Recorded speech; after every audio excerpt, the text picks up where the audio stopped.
Alright, it's the day after the blizzard, February 2nd, 2011, and a little easier to see now. Zoo appears to be closed. I don't know why.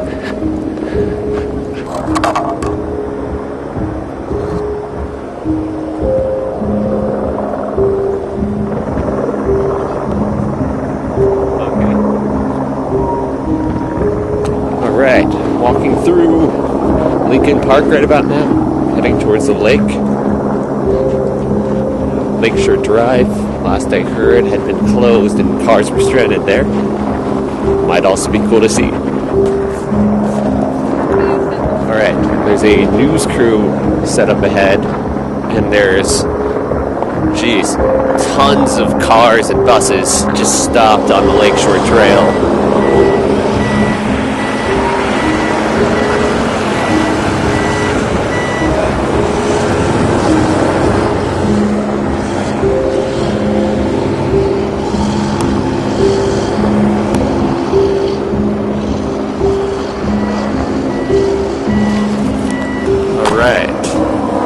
Just saw a bunch of people running to the other side.